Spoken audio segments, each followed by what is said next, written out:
Hi, everyone. This is Kelly Dixon with Estate Management Systems, and this is Coffee Talk. Let's get started. Today's topic is how to train your house manager, what your employer wants you to know. So let's set the scene. 6 months into a new role, you're feeling something's not quite right. It's not what you expected, and you get the funny feeling that you're not wanted or in the right place. It may be subtle. Maybe you're getting left off of important emails, not getting responses to your emails, or you're not getting invited to project meetings. And you think back, what was the turning point and when did the honeymoon end? Recently, I asked 3 domestic staffing recruiters to share what they commonly hear from principals, and I'll share with you the feedback today. But first, I want to thank Nancy McIlvain, Stephen Canlin of Private Staff Group, Brian Daniel of Celebrity Personal Assistant Network for providing this valuable feedback on topic from their principal clients. So think of this as free, tough love, provided with the intention of you doing your best work. So let's dive in. So the number one pet peeve that came to the top was, and this is a direct quote, a principal said, don't oversell your services in the interview process and then underdeliver during your employment. Honestly, if you do this, you'll be discovered sooner rather than later. And it's really no recovery from that. It doesn't matter if they like you, if you're cute, if you're on time, if you solve other problems. They will never fully trust you to manage their valuable assets fully. And you've set yourself up from failure day one. Comment number 2, I want someone competent and more skilled than myself regarding managing multiple properties and streamlining procedures. So isn't that why we're there? To be the expert, to utilize all of our resources to keep on top of industry trends, as well as local and national resources. We need to stay in constant learning mode. And we need to stay connected to our professional organizations and other estate managers. We need to read local luxury magazines, get emails from local event venues, connect with personal shoppers to get those unique gift ideas. And we need to learn project management software to manage more and stay connected when you're away from the property. Next comment. I don't want to chit chat with this person. As a principal, I want a friendly and approachable estate manager, yet I'm not looking for a friend. So my suggestion here is this: don't share your personal life in casual conversation or in reference to something that they are sharing with you.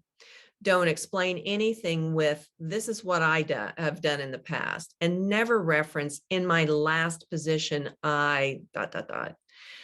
This will give the illusion of a breach in your non-disclosure agreement. Don't initiate conversation beyond good morning. If they want to engage in conversation with you, let them take the lead. And certainly don't ask open-ended questions like, what did you do over the weekend? Instead, use statements like, I hope you had a nice weekend. Next comment. I want this person to come into the position with proven tech skills, already having utilized the latest software most appropriate for private residences. So because this is my business, I want to interject an additional thought. There are a lot of software programs out there, HomeZada being one of them, that are low cost, and certainly they address everything to do with residential facilities, maintenance, scheduling, and household inventories, etc. But domestic staff and certainly estate management is different, because not only do we have that task, we need emergency preparedness. We need domestic staff HR coordination and collaboration. We need to keep the pet grooming information first at hand. And if we're doing prescription refills, where are we getting those and who do we call for new prescriptions? The details of luxury lifestyles and all that comes with that are the pieces that are missing from the typical boilerplate project management software for residential use. So go forward with that in mind.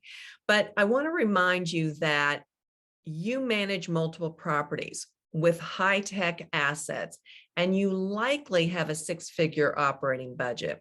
So manage those properties and the staff as if you're running a corporate office. Use procedures and software and be goal-oriented so you can provide this world-class service. Remember, many of the new millionaires and billionaires came to this wealth through the tech industry. So if you can't speak their language, just own it and move in the direction of gaining employment with old money. Everyone will be happier. The next statement, create less work for me, not more. So if you're constantly asking questions like, when does the HVAC need to be serviced and who's the service provider? If you're setting goals every day to solve these problems, go in another direction other than asking the principal. So maybe you could go to the accountant, the bookkeeper, the family office manager, and ask for last year's records so that you can create this document of contractors, contact information, and the maintenance scheduling so that you can build upon that and look forward for the next year to 5 years.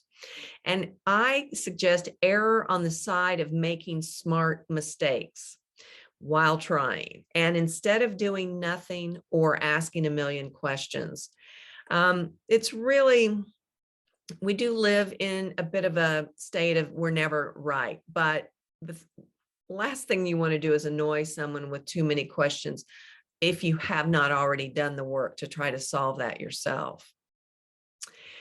Comment number 6, not that we're counting here, but the next comment is, once we build a mutual trust, I want my estate manager to truly lead my team and make executive decisions without my involvement.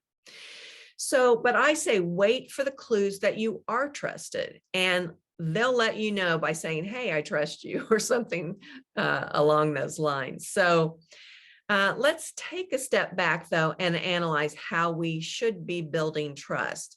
It's pretty simple, but let me outline this.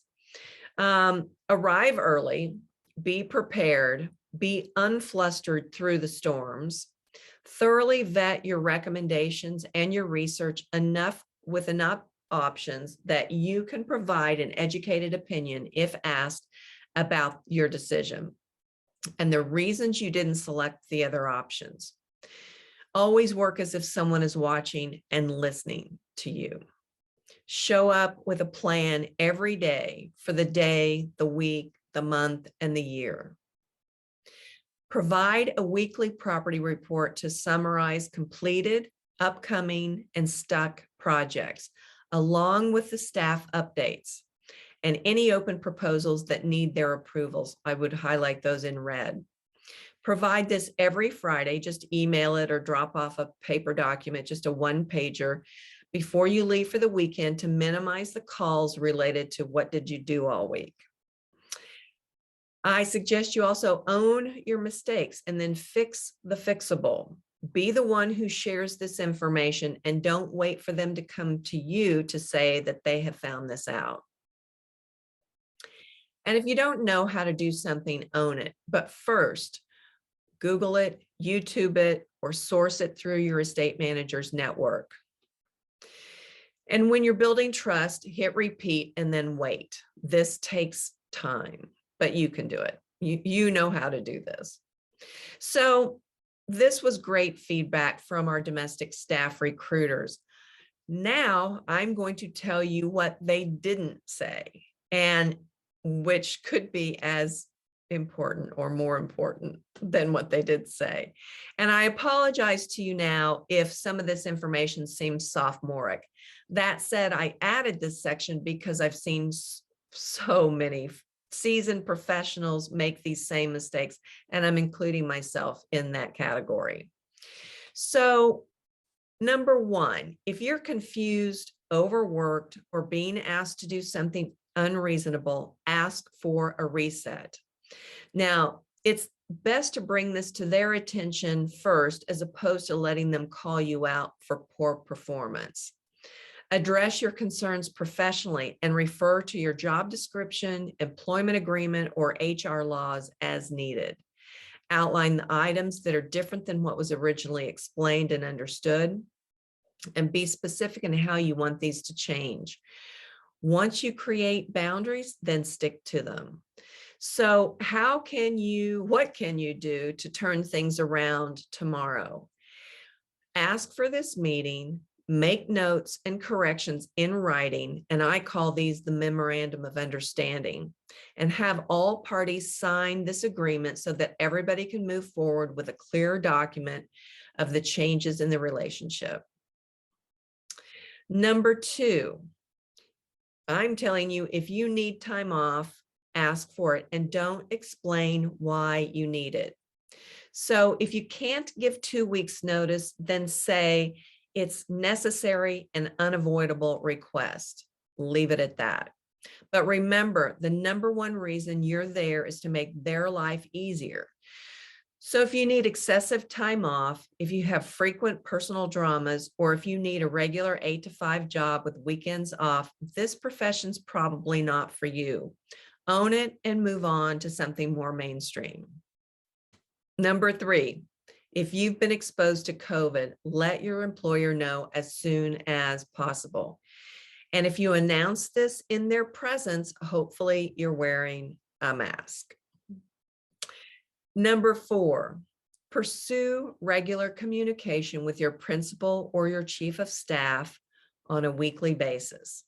And when you communicate, use as few words as possible, and know this is an art form. You really must work at this or become an expert at it for sure. If they want more information, they'll ask you for it.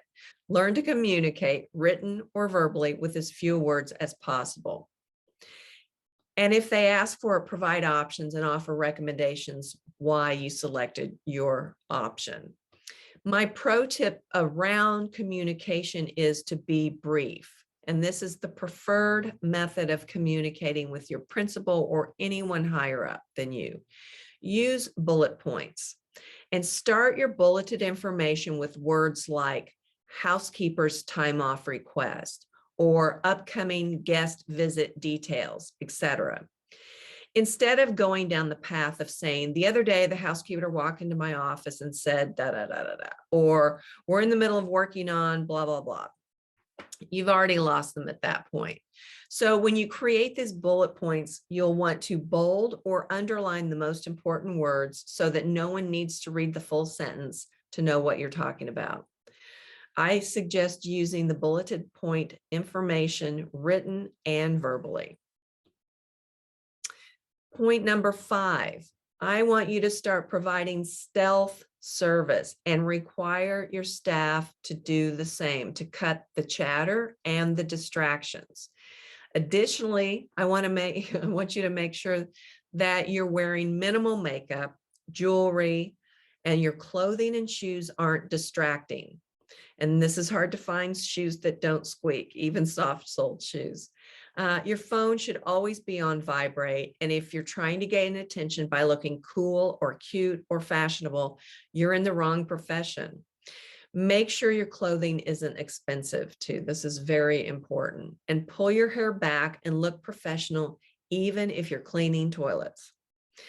Make sure you're not wearing perfume or heavily scented personal products. Number 6, never appear to be living an extraordinary or an expensive personal lifestyle. You'll only call attention to yourself in a negative way, and you do not want to bear this scrutiny over everything that you do. Number 7, read the room.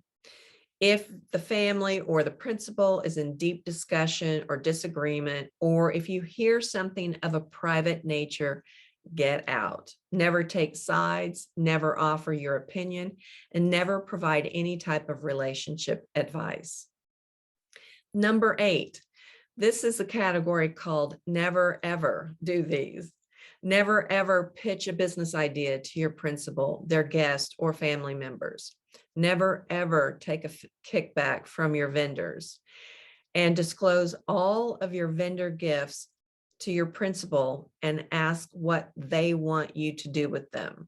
Remember, it's their money that you're spending, and you've created this relationship based on the fact that you're initiating the work, but it is their gift to keep, or their, hopefully not a kickback.